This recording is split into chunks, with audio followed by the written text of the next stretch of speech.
Welcome back. Mineral Resources Minister Ngoako Ramatlhodi says the cost of this year's prolonged platinum strike to the mining industry and the economy is beyond words. He was speaking at the Joburg Indaba on mining in Sandton this morning. In fact, Leuta Motlogelwa is at that Indaba. He joins us now. Leuta, good afternoon. From prolonged strikes to uncertain electricity supply, here's a sector which has diminishing contributions to the economy. This is yet another gathering of stakeholders. What's different? Well, Devin, this gathering has been billed as a forum for discussing, for being open and frank in discussing some of the challenges that are facing the mining industry. And so far, it hasn't really disappointed. I mean, as you mentioned in your introduction, Minister Ngoako Ramatlhodi did give a presentation which was very honest in terms of what government wants to do, what government vision is in terms of how it sees the mining industry going forward. And you were asking about how different this gathering is. It's really not that different. Perhaps the only difference is that it comes after some of the most devastating events that the South African mining industry has faced. You'll remember that 2 years ago we just seen the dreadful events in Marikana, and we've just come out of emerged out of the 5-month strike in the platinum sector. So the sector is trying to reinvent itself and trying to find better ways in terms of moving forward, in terms of how to do business. In fact, I did caught up this morning with one of the organizers, Mr. Bernard Swanepoel. A lot of people would know he's one of the top CEOs in the mining industry, and he's the convener of this gathering today. And I actually asked him what is the state of the local mining industry, and this is what he has to say. Let's take a listen. We're in deep trouble. I mean, let's not beat about the bush. Commodity prices alone is as bad as it can be. We are inherently exporters, so we are totally dependent on world markets. We don't set our own gold price. We take what the world decides it's worth. And with that comes a whole host of challenges. We've got input cost pressures with electricity, water, labor, and it's tough out there. It's not easy. But in this industry, in 110 years, despite all the mistakes and the legacy issues, we have survived. Now, Leuta, the Joburg Mining Indaba is in its second year. Last year, there was no minister attending. As you said, the Minister for Mineral Resources, Minister Ramatlhodi, opened the conference. What's the significance of having the minister there this year?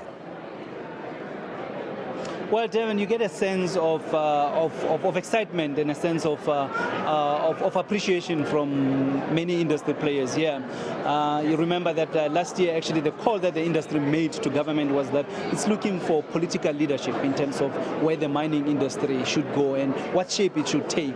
And this is exactly what Minister Ngoako Ramatlhodi was able to provide today. And there's been a lot of compliments and a lot of appreciation from industry players here in terms of their frankness and the openness and the way in which he presented himself as a partner in trying to resolve some of the problems and in terms of taking the industry forward. One thing over the past few years, and that is they want certainty. How has the issue of regulation and related mechanisms been dealt with here? Have you heard anything? Oh, absolutely.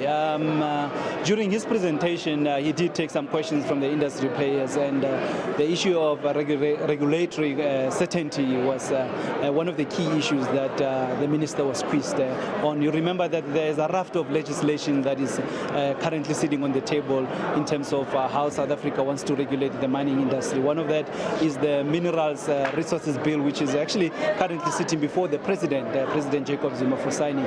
And Minister Ngoako Ramatlhodi did say that this one is pretty much in the can. It should be concluded very soon. But there is another element of regulation. You remember that South Africa is busy exploring shale and gas off the coast of the country, and it's actually looking at taking a 20% stake in any new and future ventures, and that 20% will actually be over and above the 26% that is demanded by the mining charter.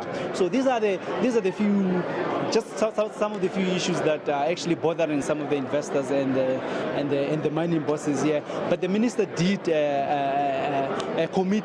make commitment that he is dealing with the issues and is trying to address and bring about the kind of certainty that the industry is demanding from him. And this is what he had to say. Our laws must be clear, They must be certain, and I'm sure you have seen that coming through all the time. And I hope the Mineral Resources Act should begin to address that issue as soon as we have finalized it. Secondly, we obviously have to come into partnership, assist with the infrastructure, in particular energy, to be able to provide whoever comes here to mine with the backup from the government side. Now, Leuta, before you go, tomorrow mine worker unions get the platform at this Indaba. We understand the National Union of Mine Workers is there. What about their rival AMCU, who has been known to snub gatherings like these? What do you hear about them?